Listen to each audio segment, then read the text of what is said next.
You can send me a letter. You can send me a picture of your family. You can send me your pocket lint. You can send me a winning lottery ticket, support for the show, whatever you want, at P.O. Box 3355, Denellen, Florida, 34432. Love the letters that I've already gotten from people, and it's a great way to support the show if you don't want to use a credit card. Let's Yes, go ma'am. over to locals again, AllisonMorrow.locals.com. See, these are the kind of questions you can ask if you join the editorial board, $5 a month. Do you think perhaps there is an effort to keep educated black men from bucking the narrative spun for what a black man should be? Judicial buck breaking. I'm not sure what the question means. Do I think there's an effort to keep? No, because no, that's a. I'm very sorry. That's I think the question is, do you think there's an effort to keep, well, he says specifically educated black men in line with what, and I guess maybe an established or power broker classist idea of what a black man should be, and that you are like trying to defend the Second Amendment as something that is an equalizer, that in other words, you said earlier, right, that you feel like the attack on the Second Amendment is actually racist, and that well. keeping people thinking the opposite of that, in other words, that guns are racist and they're coming after black people, to keep people thinking that way, is in order to bolster the system that you're now have fallen victim to. If Well, I'm making myself clear. a little bit. Okay, look. The fact is that let's put this another way. The Second Amendment. How can I put this? Um, Look, gun control is the prototypical form of systemic racism. I mean, it is the, I mean, right, if like the very first gun control laws passed in this country were designed and enacted to do what? To keep guns out of the hands of freed black men. That's what it was for. Okay, now, if lefties are okay with that, if lefties are okay with signing on to systemic racism, to co-signing it and asking for more of it, well, okay, we'll let them say so. I, do you know what I'm saying? It's like I don't dispute their right to say it. If the question is suggesting that I mean, look, I think there's remember that I'm politically non-aligned, right? Mm-hmm. So to the extent that I could say that while it may be true that how could I put this, that Democrats and progressives who run our cities conveniently forget certain topics and conveniently avoid talking about certain things. That's true of people of every political persuasion. I am a conservative not because I left the left and started listening to Fox News. I'm a conservative because I come from a working class black American family. And working class black American families have always been staunchly conservative. So, in terms of narratives, yes, there's lots of narratives designed to do lots of things. I mean, okay, so at the end of the day, all I can do is tell this particular story and talk about my take on it. And I think my take on it is not some extraordinary take. It's certainly not a quote unquote far right take. This is the average person who might be walking down the street. You know, when I got home from Rikers, I went to my parents' place first because, of course, I didn't have my keys or any of my belongings. And the next morning, they drove me back to Brooklyn. And so after I got my stuff from the precinct, I came home. One of the first things I did was talk to my neighbors. I went around to my neighbors and I told them what happened to me. And they were all mad at the government. They were all mad at the government, right? I didn't bother asking how people voted because it's none of my business. But the fact is, this is what I mean. Part of our problem in America is that we are, and maybe it's not just America. Maybe it's has to do with the historical era in which we're embedded. Right? Is that we're quick to go with surface takes of things, and we're quick to believe superficial takes, especially when they involve numbers. But these superficial takes are often wrong. Again, New York New York City is a staunchly conservative city if you look at the working class population, just like New York State. Just like most other so-called blue states, it seems never occurred to occur to my conservative brethren that the biggest psyop in the world is for Democrats to say, "Hey, no use going after those cities. You'll never get them, right?" And that's a psyop, okay, to with which these Democrats and progressives insulate themselves against the consequence of their own dismal job performance, right? So if that's what the question means, I mean, again, I hold no brief for any particular party.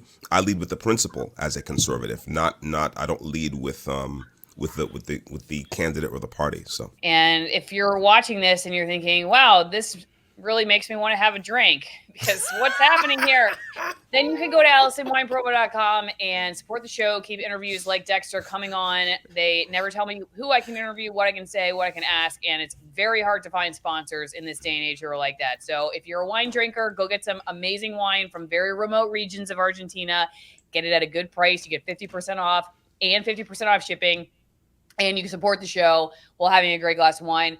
Maybe you're listening to this and you're thinking, wow, I unfriended somebody on Facebook over this issue, but now that I'm listening to Dexter Taylor talk about it, I realize I'm wrong. Get them a glass of wine or a whole bottle of wine and apologize, and I'm sure they will forget all about it. And not just because they're drunk, because the wine is just that good. AllisonWinePromo.com. One quick question before yes, we ma'am. wrap, Yes, ma'am. because I think you would hear from like my old coworkers in a TV newsroom Mm-hmm.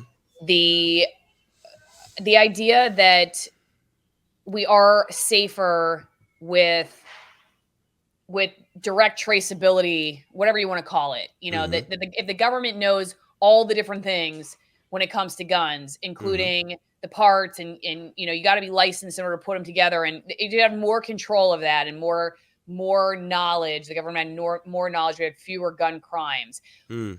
What is your response to that? Oh, sure. Yeah. Are we safer with I'm del- press I'm delighted. releases like the one I read earlier, like I'm this one? delighted to answer that. I'm delighted to answer that. Look, Please.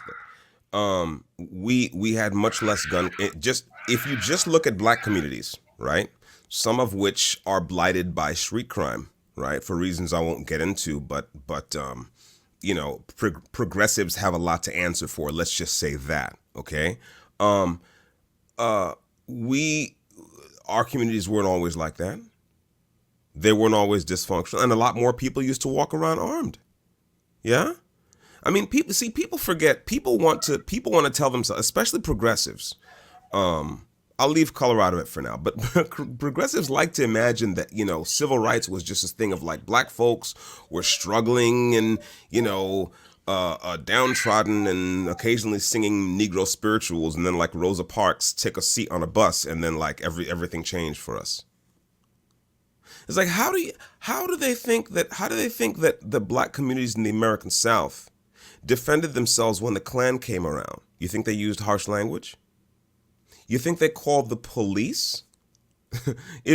Chances are, in a lot of these towns, if there was a cross burning happening on your lawn and you called the local sheriff's department, no one would be there to pick up the phone because they would all be on your lawn. Do you see what I'm saying? So, you know, go back and read about the Deacons for Defense and Justice. Go back and read about the American Civil Rights Movement, about the fact that Martin Luther King, his entourage was armed to the teeth. And when he stayed in safe houses, those houses were also armed to the teeth. There were arsenals. Yeah. So the idea that that black people specifically need to have our right to keep and bear arms, again, as peaceable citizens. We're not talking about arming criminals. The criminals know how to arm themselves, so we can leave them out of it. They all know how to get guns, right? Okay, so the idea that disarming peaceable citizens is something that has to happen to us in particular to make our streets safer. It just doesn't hold water. I'm very sorry, it doesn't. And again, in America at large, we also know that at one time, high school kids used to take their weapons to school. They had like archery classes and Yeah. riflery classes and gunsmithing classes. You take your rifle to school. Okay. Yeah. So none of this holds water. All of it is kind of ahistorical and a little bit dumb, I have to Mhm. say. Don't mean to be disrespectful, but no. Again, and by the way, separate from all that, the good news is that our inherent right to armed self-defense is protected by the Constitution and has been placed beyond the reach of mere democracy, very wisely by the framers, in my opinion. So, All right. One more time. Dexter's manifesto here, futurerad.io, Future Radio on Twitter and Carbon Mike YouTube. Where else should people go to follow you if they want to support you? How do they do that? Give us your final words. my Gifts and Go link is in my Twitter in my Twitter profile. So, and of course, thanks to all my donors, and thanks for all the prayers. Keep the prayers coming, please. Look, I think the most important thing is exposure. I think that's the most important thing. Again, I appreciate all my donors. The donations are important because I owe my lawyer all the money. But exposure, exposure, exposure. People who do what you do, and thank you, by the way, for handing me a hot mic, and letting me talk about my story. This is the most important thing. The optics of this case are terrible for New York State, not for me, for them. But that presupposes that people are watching. So the number one thing people can do is spread the word in their local communities. That's one. Two, again, if you want to find out more about me, look, I mean, my social media life is an open book. My Instagram is Foundation Tech. You can go see some of the cool stuff I've done. I don't have any pictures of weapons online, but you can check out my workshop. You can check out my garden, what have you, my cooking, my baking. I do a lot of baking. So on I'm and so having a forth. hard time finding your Twitter. My Twitter, Future Radio Cast, all one word. Oh, Future Radio Cast. Okay, got it. Okay. Yes. I'm finding it right Okay. now. All There right, you you go. do baking. What's your favorite? Here it is. What's your favorite thing to bake? Well, I don't know. It just depends. Here But we for are. example, every year since my daughter was born, I baked her birthday cakes. You can if you go to Instagram Foundation Tech, that's my Instagram channel. And again, I don't maintain it that much, but you can see like my workshop and my kitchen and stuff. And earlier I sent you some pictures of the furniture I've made. Mm-hmm. Yeah. So, and Let me pull again, it. I I can really pull that recommend up. people go and check out the Infinite Jigsaw podcast with Danny Duran. And that's where you can hear me. In addition to my, YouTube channel, that's where you can hear me talk about what we believe as foundationists. What is this brand of conservatism? What is it all about? And judge for yourself whether or not I'm a dangerous, whether I'm a threat to society. Um, This is nice. yeah, thank You you, built thank you. this. Yes, yes, ma'am. Very nice. Yes, ma'am. That's a Yeah. teak butcher block top, I mahogany legs, and the apron, which you cannot see, is walnut. Yes, ma'am. And then we I'd finished it. order that. Thank you. Yeah, that's one of the legs. I built a jig so that I could machine out a flat on each of the Nice. legs, so I could attach those brackets and make the legs demountable. So you could, because it's a very heavy table. Gorgeous. Do you So sell and you sell these? oh, no, I just make them Oh. for myself. Oh. When my daughter starts her family, it'll be her Oh dining room yeah. table. Yeah, How old is she? she's 16. What does she think about all this? She's proud of me for fighting.